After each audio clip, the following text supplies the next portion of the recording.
एसेकिएल 5 अध्याय। जेरुसालेमर दुर्गति तथा निर्वासन संबंधी प्रवचन। हे मनुष्यपुत्र, तुमे गोटे तीक्ष्ण खड्ग निय व ताहाको नापितर क्षुर सदृश उपयोग करी तुम मस्तक तथा दाढ़ी क्षौर हुओ। तत्परे सेही केशरू तराजुरे वजन करी विभक्त कर। नगरीर अवरोध दिन सकल समाप्त हेला परे तुमे ताहार एक तृतीयांश को नगरीर मध्य भागरे रखी अग्नि रे दग्ध करिब। अन्य एक तृतीयांश नहीं नगरीर चतुर्पार्श्वरे एक मुनिया खड्गरे काटिब। पुणी एक तृतीयांश को तुमे वायुरे उड़ाई देब। निष्कासित खड्ग द्वारा मु ताहार पश्चाधावन करिबी। सेथिरु अल्प केश नहीं तुम पोशाकर धड़ीरे बांधि रख। एही अंशरु किछि नहीं पुनराय अग्नि रे दग्ध करिब। सेथिरु अग्नि बाहारी समग्र इस्राएल मध्यरे व्याप्त हेब। प्रभु ईश्वर कहन्ति, एहा जेरुसालेम अटे। मु ताहाकु जनता तथा राज्य समूहर मध्यवर्ती स्थान रे स्थापन कली। किंतु जाति सकल अपेक्षा अधिक दुष्टाचरण करी से मोर अध्यादेश गुड़िको लंघन कला। चतुर्पार्श्वस्थ राज्य समूह अपेक्षा मोर नियमावली को से अधिक लंघन कला। से मोर अध्यादेश गुड़िको अस्वीकार कला। मोर नियमावलीर अनुसरण करी से वितरण कला नाही। सुतरां प्रभु ईश्वर कहन्ति, चतुर्दिगवासी जाति मानक अपेक्षा तुमे अधिक अबाध्य अट। मोर नियमावलीर अनुसरण करी तुमे विचरण कल नाही किंबा मोर अध्यादेश गुड़िको पालन कल नाही। सेही चतुर्दिगवासी जनतार अध्यादेश गुड़िको अनुसरण करी तुमे कालातिपात कल। सुतरां प्रभु ईश्वर कहन्ति, देख मु स्वयं मु तुम्हर विपक्ष। जाति समूह सम्मुखरे मु तुम्हमानंकर विचार करिबी, जहा मु केबे हे करि नाही व आउ केबे हे करिबी नाही। तुम्हमानंक घृण्य कार्यकलाप जोगो मु सेपरि कार्य तुम्हमानंक विरुद्धरे करिबी। सुतरां तुम्हमानंक मध्यरे पिता माने सेमानंक पुत्र मानंकु व पुत्र माने सेमानंक पिता मानंकु भजन करिबे। मु तुम्हमानंकु विचार करिबी व तुम्हमानंक मध्यरु जो माने अवशिष्ट रहिबे सेमानंकु समस्त दिगरे विक्षिप्त करिबी। सुतरां घृण्ययोग्य कर्म तथा जघन्य कार्य द्वारा मोर पवित्र आलय को तुम्हे माने कलंकित करिथिबा जोगो मोर स्वयं जीवन नाम रे शपथ करी मु प्रभु ईश्वर कहे जे मु तुम्हमानंकु अवश्य उच्छेद करिबी। मु सेमानंकु छाड़ी देबी नाही किंबा सेमानंक प्रति सदय हेबी नाही। तुम मध्यरु एक तृतीयांश तुम मध्यरे महामारी तथा दुर्भिक्षरे मृत्यु मुखरे पड़ी विनाश हेबे। अन्य एक तृतीयांश तुम चतुर्पार्श्वरे खड्गर भज्य हेबे। अवशिष्ट तृतीयांश मु नाना दिगरु विताड़ित करिबी व निष्कासित खड्ग धरी मु सेमानंक पश्चाधावन करिबी। सेहिपरि प्रज्वलित होई मोर क्रोध प्रशमित हेब व मोर कोप सेमानंक उपरे वर्षण करी परितृप्त हेब। से माने जानिबे जे मोर क्रोध को सेमानंक विरुद्धरे प्रयोग कला परे मु प्रभु असहिष्णुतार सह कथा कही अछि। एतद् व्यतीत तुम चतुर्दिगवासी मानक मध्यरे व तुम मध्य देई अतिक्रम करुथिबा लोकमानक सम्मुखरे मु तुम्हमानंकु विचन करिबी व निंदार पात्र रे परिणत करिबी। कप क्रोध व रुक्ष शास्ति सह मु जेबे तुम्हमानंकर विचार करिबी, तेबे तुम चतुर्दिगवासी जनता सम्मुखरे तुम्हे माने निंदा उपहास चेतावनी तथा भीतिर कारण हेब। ମୁଁ ପ୍ରଭୁ ଏହା କହିଅଛି। ତୁମକୁ ବିନଷ୍ଟ କରିବା ପାଇଁ ଦୁର୍ଭିକ୍ଷର ମାରାତ୍ମକ ସ୍ୱର ତଥା ବିନାଶାତ୍ମକ ତୀର ମୁଁ ତୁମ୍ଭ ବିରୁଦ୍ଧରେ କ୍ଷେପଣ କରିବି।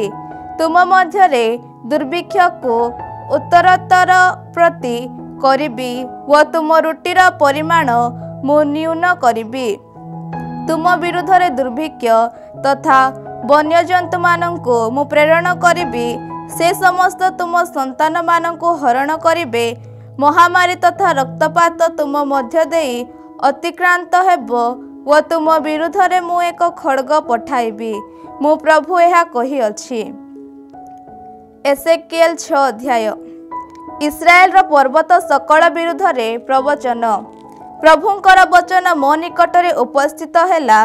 ହେ ମନୁଷ୍ୟ ପୁତ୍ର, ଇସ୍ରାଏଲର ପର୍ବତ ଗୁଡ଼ିକର ସମ୍ମୁଖୀନ ହୋଇ ସେ ସମସ୍ତ ବିରୁଦ୍ଧରେ ପ୍ରବଚନ ଦିଅ। ତୁମେ ଏହିପରି କୁହ, ଇସ୍ରାଏଲର ହେ ପର୍ବତ ସକଳ, ପ୍ରଭୁ ଈଶ୍ୱରଙ୍କର ବଚନ ଶୁଣ। ପର୍ବତ ତଥା ପାହାଡ଼ ସମୂହ, ଗିରିପଥ ତଥା ଉପତ୍ୟକା ସକଳକୁ ପ୍ରଭୁ ଈଶ୍ୱର ଏହିପରି କହନ୍ତି, ସ୍ୱୟଂ ମୁଁ ତୁମ ବିରୁଦ୍ଧରେ ଖଡ଼୍ଗ ଆଣିବି ଓ ତୁମ ଉଚ୍ଚ ପୂଜାସ୍ଥଳୀ ସବୁ ବିଧ୍ୱସ୍ତ କରିବି। ତୁମ ଯାଗପୀଠ ସକଳ ଶୂନ୍ୟ ହେବ ଓ ତୁମ ଧୂପପୀଠ ବିଧ୍ୱସ୍ତ ହେବ। ତୁମ ମଧ୍ୟରୁ ନିହିତ ଲୋକଙ୍କୁ ତୁମ ପିତୁଳା ସମୂହ ସମ୍ମୁଖରେ ମୁଁ ନିକ୍ଷେପ କରିବି। ଇସ୍ରାଏଲୀୟ ଜନତା ମଧ୍ୟରୁ ନିହତ ଲୋକମାନଙ୍କ ମୃତ୍ୟୁ ଶରୀରକୁ ସେମାନଙ୍କର ପ୍ରତିମୂର୍ତ୍ତି ଗୁଡ଼ିକ ସମ୍ମୁଖରେ ମୁଁ ରଖିବି ଓ ତୁମ ଅସ୍ଥିପୁଞ୍ଜ ତୁମ ଯାଗପୀଠ ସକଳର ଚତୁଃପାର୍ଶ୍ୱରେ ମୁଁ ବିକ୍ଷିପ୍ତ କରିବି। ତୁମେମାନେ ଯେଉଁ ସମସ୍ତ ସ୍ଥାନରେ ଥିବ, ସେଠିକାର ନଗରୀ ସମୂହ ବିଜନ ହେବ ଓ ଉଚ୍ଚ ପୂଜାସ୍ଥଳୀ ଗୁଡ଼ିକ ବିଧ୍ୱସ୍ତ ହେବ। ସେହିପରି ତୁମ ଯାଗପୀଠ ଗୁଡ଼ିକ ଧ୍ୱସ୍ତ ହୋଇ ଶୂନ୍ୟ ହେବ। ତୁମ ପିତୁଳା ସମୂହ ଖଣ୍ଡ ବିଖଣ୍ଡ ହେବ ଓ ଦୀପପୀଠ ସବୁ ଉଚ୍ଛେଦିତ ହେବ। ସେହିପରି ତୁମର ସମସ୍ତ କର୍ମ ନିଶ୍ଚନ୍ନ ହେବ। ନିହତ ଲୋକେ ତୁମ ମଧ୍ୟରେ ପଡ଼ିବେ ଓ ସେ ସମୟରେ ତୁମ୍ଭେମାନେ ଜାଣିବ ଯେ ମୁଁ ଅଟେ ପ୍ରଭୁ। ତଥାପି ତୁମ ମଧ୍ୟରୁ କେତେକଙ୍କୁ ଜୀବିତ ଅବସ୍ଥାରେ ଛାଡ଼ିଦେବା ପାଇଁ ମୁଁ ଅନୁମତି ଦେବି। ଖଡ଼୍ଗରୁ ରକ୍ଷାପ୍ରାପ୍ତ ସେହି ସ୍ୱଳ୍ପ ଲୋକଙ୍କୁ ମୁଁ ଜାତିଗଣ ମଧ୍ୟରେ ବିଚ୍ଛିନ୍ନ କରିବି। ମୋ ସମୀପରୁ ଓହରି ଯାଇଥିବା ଲୋକଙ୍କ ଅବିଶ୍ୱସ୍ତତା ହୃଦୟକୁ ମୁଁ ଯେବେ ବିଧ୍ୱସ୍ତ କରିବି ଓ ବିଭ୍ରାନ୍ତ ହୋଇ ସେମାନଙ୍କ ପିତୁଳାଗୁଡ଼ିକର ପଶ୍ଚାତଗମନ କରିବା ଚକ୍ଷୁକୁ ମୁଁ ଅନ୍ଧ କରିଦେବି, ତେବେ ରକ୍ଷାପ୍ରାପ୍ତ ହୋଇ ବନ୍ଦୀ ରୂପେ ଜାତିଗଣ ମଧ୍ୟକୁ ଆନିତ ଲୋକେ ମୋତେ ସ୍ମରଣ କରିବେ। ସେ ସମୟରେ ସ୍ୱୟଂକୃତ ଅନିଷ୍ଟ ତଥା ଅନ୍ୟାନ୍ୟ ଘୃଣ୍ୟ ବିଷୟ ସମ୍ବନ୍ଧରେ ସେମାନେ ନିଜ ନିଜ ଦୃଷ୍ଟିରେ ନିନ୍ଦା ଅନୁଭବ କରିବେ। ସେ ସମୟରେ ସେମାନେ ଜାଣିବେ ଯେ ମୁଁ ଅଟେ ପ୍ରଭୁ।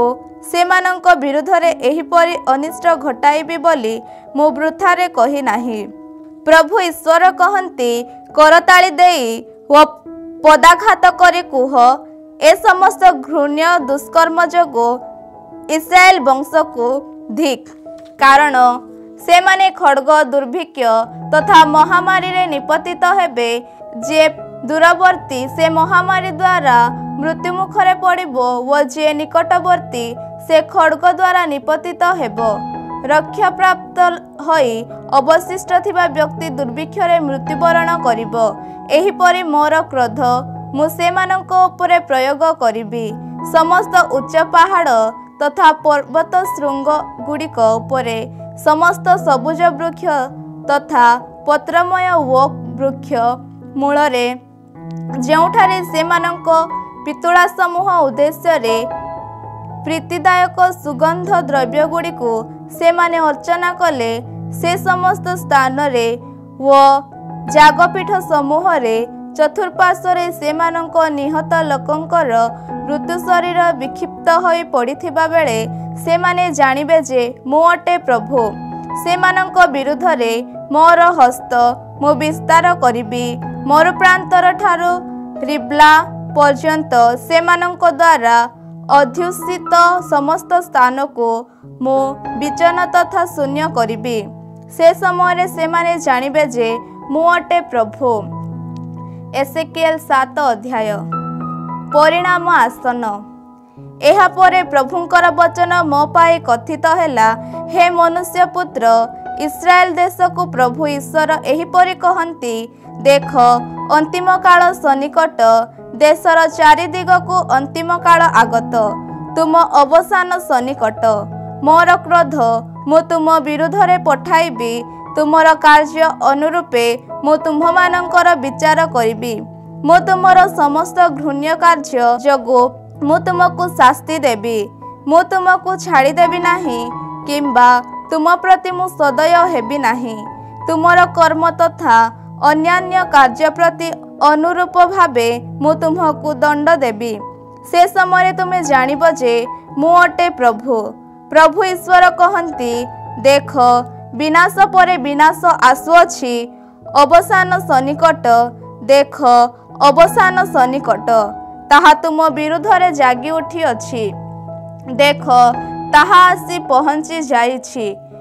हे देशवासी, दिवस समागत, सेहि दिनटी सन्निकट। पर्वत समूह उपरे आनंद चित्कारर दिवस नुहे, बरं कोलाहलर दिन विद्यमान। वर्तमान मु तुम उपरे मोर क्रोध वर्षण करिबी व तुम विरुद्धरे मोर कोप प्रयोग करिबी। तुम कर्म अनुरूप भावे मु तुम्हर विचार करिबी व तुमर समस्त घृण्य कार्य जोगु मु तुमको शास्ति देबी। मु तुमको छाड़ी देबी नाही, किंबा तुम प्रति मु सदय हेबी नाही। तुमर कर्म तथा घृण कार्यर अनुरूप भावे मु तुमको दंड देबी। से समय तुमे जानिब जे मु प्रभु तुमको दंड देउअछि। देख सेहि दिवस, देख सेहि दिन समागत, तुमर विनाश समागत, अनित पुष्पित, अहंकार पल्लवित, हिंसा दुष्टतार जष्टि रूपे वृद्धि प्राप्त, सेमानंक मध्यरु केही अवशिष्ट रहिबे नाही। सेमानंकर समृद्धि संपद किंबा संभ्रम निश्चन हेब। सेमानंक समय समागत, सेहि दिन सन्निकट। क्रेता आनंदित न हेउ, किंबा विक्रेता व्याकुल न हेउ, कारण समस्तंक उपरे क्रोध निपतित होइछि। सेमाने जीवित होई रहिले मध्य विक्रेता निज द्वारा विकृत वस्तु पुनः प्राप्त हेब नाही, कारण क्रोध समस्त जनमंडली उपरे निपतित, ताहा पश्चात्पद हेब नाही। निज दोष जोगु केही निज जीवन रे तिष्ठि रहिब नाही। इस्राएल रो पाप सकल। से माने भेरीवादन करिअछन्ति व सबु किछि सुसज्जित, किंतु केही युद्ध पाई यात्रा करू नाही, कारण समस्तंक उपरे मोर क्रोध निपतित।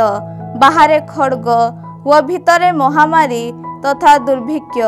जे खला स्थान रे अछि से खड्ग द्वारा मृत्युवरण करिब, व जे नगरी रे अछि ताकु दुर्भिक्ष तथा महामारी ग्रास करिब। ए समस्तरु रक्षा प्राप्त अवशिष्ट लोके निज निज दोष स्मरण करी विलाप पूर्वक उपत्यकारे कपत गुड़िक सदृश्य पर्वत सकଳରେ आश्रय नेबे। समस्त हस्त दुर्बल हेब व समस्त जानू जल सदृश्य क्षीण हेब। सेमाने चटवस्त्र परिहित हेबे, भीत सेमानंकु आच्छादन करिब। सेमानंकर मुख लज्जा विभूत हेब व मस्तक लंठित हेब। सेमाने निज निज रौप्य को नगरी रास्ता रे फोपाड़ी देबे व स्वर्ण को अशुद्ध वस्तु सदृश्य विवेचना करिबे। प्रभुंक क्रोधर दिन रे रौप्य तथा स्वर्ण सेमानंकु रक्षा करिबो नाही। से समस्त सेमानंक क्षुधा निवारण करि पारिबो नाही, किंबा सेमानंक उदर भरि देई पारिबो नाही, कारण से समस्त ही सेमानंक दोषर कारण थिला। सेमानंकर आभरण गुड़िकर सौंदर्य रे सेमाने दर्प करिथिले व ताहा द्वारा सेमाने घृण्य प्रतिमूर्ति तथा घृण्य वस्तु सकल निर्माण कले। ସୁତରାଂ ତାହା ମୁଁ ସେମାନଙ୍କ ପ୍ରତି ଅଶୁଦ୍ଧ ବସ୍ତୁରେ ପରିଣତ କରିବି।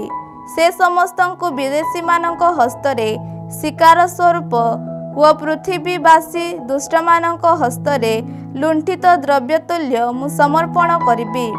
ସେମାନେ ତାହା ଅପବିତ୍ର କରିବେ। ମୁଁ ସେମାନଙ୍କଠାରୁ ମୋର ମୁଖ ବୁଲାଇ ଦେବି।